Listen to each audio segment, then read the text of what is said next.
All right, hey guys, welcome back. This is Gene again. If you haven't seen my other videos, I am a corporate pilot.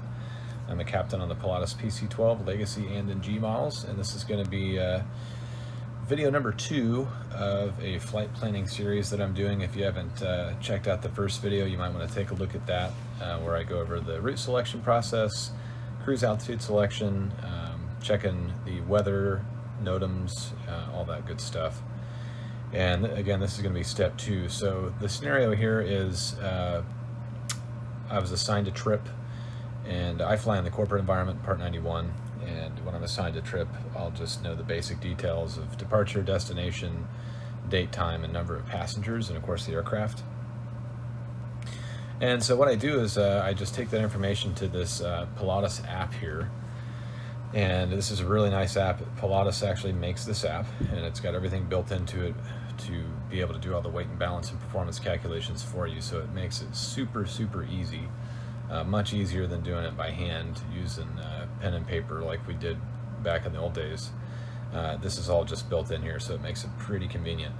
So anyway, what you're looking at here is kind of a template that I already had set up in my app. This is for November 1 Golf Juliet, a Pilatus PC-1245. Has the executive seating configuration, and if you're not familiar with the Pilatus, there are different seating configurations that the aircraft can have.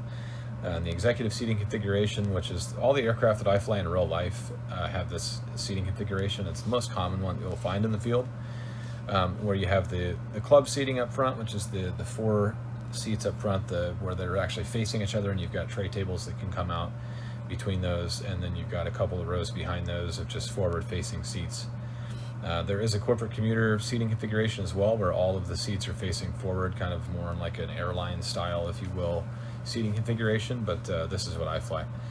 So in the app here, you can actually set up a template, and it'll let you select all those details if you have the corporate commuter. Let me pull that up. Right there, you can type in your registration number, the model, if it's a PC-1245 or 47 or a 47E, which is an NG, and then all your different seating configurations there, etc., etc., your basic empty weight, all that stuff. So I already have this set up, and it's got values in there from a flight that I've taken in the past. So I'm just going to run through this. So in the front there in the cockpit, you can see in the left seat, that's me, 175 pounds, flying single pilot, so I don't have a co-pilot, 0 pounds in the right seat. The 2 little 10-pound stations back behind the cockpit there are the beverage drawers. So at my operator, we keep quite a bit of stuff in there, just drinks and different types of, disposable plates and silverware, and just a bunch of like refreshment type stuff. So it's about 10 pounds of stuff in each of those, maybe a little less, but I just kind of round up to be safe. And then we move back into the seats. So for this particular trip, I've got 3 passengers, and I used 180 pounds if they're all male passengers. And different carriers and operators have different policies on weights. Typically you'll have a summer weight and a winter weight for both male and female passengers, and the winter weight is always a little bit heavier because people wear more clothes in the winter, generally speaking. They got a heavier coat on and all that stuff. So your summer weight for a female might be 150 pounds, and then the winter weight might be 165 or something like that. It just depends on the operator. So I just used 180 pounds for 3 males, and you never know exactly where they're going to sit. Of course, if you need them to sit in a particular seat, you can assign them a seat, if you will. But generally speaking, it's not really an issue in this aircraft. So I just kind of spread them out. Usually they'll all sit up in the club seats. So if I wanted to change this, I would just tap on the seat, and you could put 180 pounds in there, and it would put that right in. Then I could take this one out and put 0 pounds back there. But I like to, again, kind of assume not worst case scenario, but not best case scenario. So I like to put a little bit more weight a little further aft. Whoops, didn't mean to click that. Just so that we so that if the CG is a little bit farther aft, then I have a heads up on that going in, and I can make sure that it's still safe. So you can see, on the envelope down here, on this particular flight, we don't have any issues with CG at all. We're pretty much right in the middle of the envelope, which is great. So anyway, we've got the 3 passengers loaded in there, and then in the back here, I've got 200 pounds of baggage. Again, you'll have policies for that, for how much bags are supposed to weigh. They're called assumed weights. So the assumed weight for a bag is usually 30 pounds. So if I've got 3 passengers and at 30, well, actually including myself, let's assume this is an overnight trip, so I'm going to have a bag as well. So if that's 4 bags at 30 pounds, that's 120 pounds. And then we've got about maybe 50 pounds of gear back there as well. So what I say, 120 and 50 be 170 pounds we'll put in the back. And it's a max, god dang, I keep clicking that. It's a max in the back of 265. And you can see the max is actually right on there. So we're well within the limitation there. And then after that, you'd want to set your fuel in. So I've got 1,800 pounds for this particular trip. And again, if you watch part 1, you'll remember that our anticipated fuel burn for this leg from Stinson Airport in San Antonio, Texas, up to Lubbock, Texas, was about 755 pounds. So I always round up. So 800 pounds, and I want to carry 1,000 pounds of reserve, just because, you know, we don't have any weight limitations on this trip, so we might as well just pack it on. It's fine. So that's 1,800 pounds total. And then we'll put our estimated fuel burn in down here. So again, round up from 755 pounds to 800, we put that in.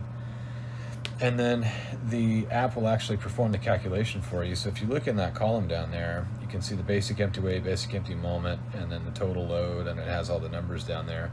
And it'll have an estimated takeoff total weight and then an estimated landing weight. So, you know, the first step is you want to make sure you're within your weight limitations. The PC-12 does have a published max landing weight that's lower than the max takeoff weight. So you do have to occasionally watch that, and it's not usually a big deal, but it has been a factor for me before on trips, and it's something you got to keep in mind. And then to the right of that, we have our envelope, and so you can see we've got 3 different points. The square is our takeoff CG, and then our estimated landing CG is that triangle below that, and then the 0 fuel weight is the circle down below that.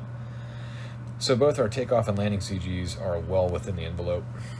Again, they're basically right in the middle, so we don't have any issues at all there with weight or with the balance portion of that. So I'm going to come up here to our menu, and we'll go over to performance data, and you can see we have this 4-panel screen here for takeoff distance, climb performance, cruise performance, and landing distance. So this is pretty handy. So in the takeoff distance here, if I just tap import weight and wind, it's going to pull in the weight from our weight and balance calculation that we just did on the previous page, and it's going to put that in there for 8,300 pounds as our takeoff weight. And then we do have to manually put in our O's. So our outside air temperature, we'd have to come over here to the Aviation Weather Center and pull a METAR for our departure airport. And so I'm going to go to observations, METARs, come down here and type in KSSF for Stinson. And there's our METAR there. So I was just looking at it, I didn't realize it was 800 overcast. How about that? Anyway, so the current temperature is 13 degrees. So if, you know, we were going to take off right now, we would just put 13 degrees in there. So oh yeah, that's already in there, beautiful. Plus 13, which is almost standard temp. And then our elevation is the altitude, so we'd come over here to the sectional, or you could look in the AFD and you could find the airport elevation in there. So I've already got that. The airport's plotted in there, and let's see, the elevation's 578 at Stinson. So we'll just round up to 600. Well, we have to round all the way up to 1,000 in here, so we'll use 1,000 feet for that. And then our headwind, again, we could calculate that using the METAR here, and so it's 140 at 3 right now, which is like almost calm. And if you don't know off the top of your head, or maybe you're doing this, you know, the night before, and you're not exactly sure what the wind is going to be, you can always just assume no headwind and leave that at 0, because remember that if you have headwind, that's actually a benefit to you. That's going to reduce your total takeoff distance. So no headwind it's not the worst case scenario, because a tailwind would be worst case scenario, but we almost never take off with a tailwind. So I just usually leave that headwind at 0. And then on the slope, again, I could look that up in the AFD and see exactly what the slope is for the runway that I anticipated on taking off on. But I always just leave that at a positive 1%, so a little slight upward slope. You're not typically going to find runways with much more upslope than that. So again, this is kind of the, it's kind of the worst case scenario that you would typically run into in the real world. And it's going to give us the longest takeoff distance that we could reasonably expect. And then down here we can select flaps 15 or 30. We would use 15 except for shorter soft field operations. So I've got 15 in there. And then you can see the app calculates your distances for you. So our takeoff ground roll is there at 1242. Total takeoff distance is the important one that we're looking at, 1933, and we would add a little fudge factor to that. We'd add 15% onto that, so I would take 1933 times 1.15, and we'd get something a little over 2,000 feet. And at Stinson here, our runways are pretty long, as I recall. Our longest runway is 5,000 feet, and the other one was, I think, maybe closer to about 4,000 or something. So, if we require a little over 2,000 feet of runway, we've got gobs and gobs of runway, which is not a problem, which in the PC-12 is pretty much always the case. And then it'll give you a little VR speed down there for knots indicated airspeed, 72 knots. Of course, your accelerate stop distance. And the accelerate stop distance, if you're not familiar with that, is the total distance that it takes us on the runway to go from a standstill up to our rotation speed, since we don't have a V1 in the PC-12, so all the way up to rotation speed, and then reject the takeoff, use maximum braking, and stop on the runway would take us 2,695 feet. And then your 50-foot speed is 89 knots. So it calculates all that for you, which is pretty handy. In the real world, for rotation speed, you normally just use 80 knots because it covers you pretty well at all the various weights in the airplane. And then we go over to the climb performance box, and the weight will be the same, 8,300 pounds. The ISO deviation we're going to look up over here on Aviation Weather Center again. So I'm going to go up here to forecasts, winds and temps. Click on this little thumbnail down here on the bottom left on the winds and temps plots. And then up here, if you go to this drop down, you want to select temp difference. And I'm just going to click about an hour ahead and then click up to look at the various altitudes. And I think we planned in part one to go up to 16,000 feet. So remember, we're calculating climb performance. We're not just going to go up to 16,000. We're going to look at what it looks like on the way up. So I'll typically pick an altitude that's kind of right in the middle. So maybe, somewhere around 8,000 feet, 9,000 feet in this case, and look at the ISO deviation there. And in this case, you can see we've got, if we're taking off from San Antonio, which is south central Texas, in that orange area there, the ISO is probably about plus 12. So it's pretty warm, pretty warm above standard. So we'll go back and plug that in here. So our ISO deviation is plus 12, and then our altitude, again, altitude 1 is the elevation of the airport you're taking off from, so we'll leave that at 1,000 feet. And the altitude 2 is your cruise altitude that you're climbing to, so we're going to put 16,000 in there. And that'll calculate a time to climb, so that's 9 minutes 59 seconds to get up to 16,000 from our field elevation roughly. And it'll take us 90 pounds of fuel and about 29 nautical miles. Now that assumes no wind, so the 29 nautical miles will vary a little bit depending on whether you have a headwind or a tailwind. And then next we'll look at our cruise performance. So you'll notice that the weight dropped down to 8,200 pounds automatically. The app just did that because it assumed about 100 pounds of burn in the climb, as we just saw. So it went from 83 down to 8,200 pounds automatically. Our ISO deviation will look up. So this time we're going to click up to, we don't have a 16,000, but we do have a 15,000, which is the closest available altitude. If we really, really cared, we could interpolate between 15 and 18, but it doesn't have to be really that exact for this purpose. And I would say that's somewhere right around, and again, I averaged this out, right? So I'm looking between San Antonio and Lubbock, kind of the midpoint. We're right around ISO plus 10. So we'll go back and put in plus 10 here. 16,000 feet, max cruise, and that's going to give us, it shows you what your standard temperature would be at that altitude, which would be minus about 17 Celsius. A TAS, true airspeed of 261, and fuel flow of 465 pounds per hour. and then your engine torque for PSI, 32.5 PSI would be your torque setting there for cruise. So again, for power settings in cruise, you typically, and I say again because I actually discussed this in one of my other videos where I tried out the Coronado X-Plane 11 PC-12, but typically you set the cruise power to 685 ITT, so you're setting the power by ITT, not usually by torque. And if you set the power for 685 ITT, your torque is typically going to end up at about the AFM value anyway, what it wants you to be at in the book, or pretty close to that. So typically an easier way of setting the power is just using 685 ITT. But you do have that engine torque there in PSI if you want it. And then we're going to move over here to the landing distance box, and I'm going to click import weight and wind. It was pretty much already there. So the app is factoring in the burn that I told it. So I think in the last page we told it was an 800-pound burn, right? So it took 800 pounds off. Takes us down to a landing weight of 7,500 pounds. We're going to look up.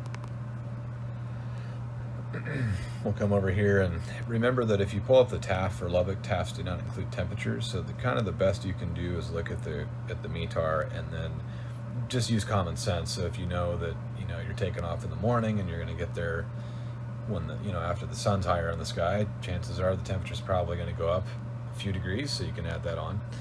But right now the temperature out there is plus 12, so we'll put that in, plus 12. The elevation, let's look up on our sectional. Location disabled, we don't care about that. And let's see, 3282. So we'll round that up to 3,300. Oops, didn't mean to do that. 73, so 33, so 3,500. We'll round all the way up to 3,500 there. And then again, for headwind, I'm going to leave that at 0 because again, headwind will benefit us. And we want, again, not the worst case scenario, but close to the worst case scenario there. So I'm going to leave that at 0. And then slope, I always leave at a -1, so 1 degree downslope, which, if you're landing downhill, that's obviously going to add a little bit of distance onto your total landing distance. So again, kind of the worst case scenario that we would reasonably expect to find in the field. And then again, down here you can set your flaps. Flap setting, I leave at 15. Typically I land the aircraft at flaps 30, 40 on a short field. But if there is a lot of crosswind or wind shear, I'll use flaps 15. And we're going for worst case scenario here, so I'm going to leave that there at flaps 15. I just leave it there at all times. And then you can select no reverse or reverse. I do put reverse in there because it's pretty much always available in the PC-12.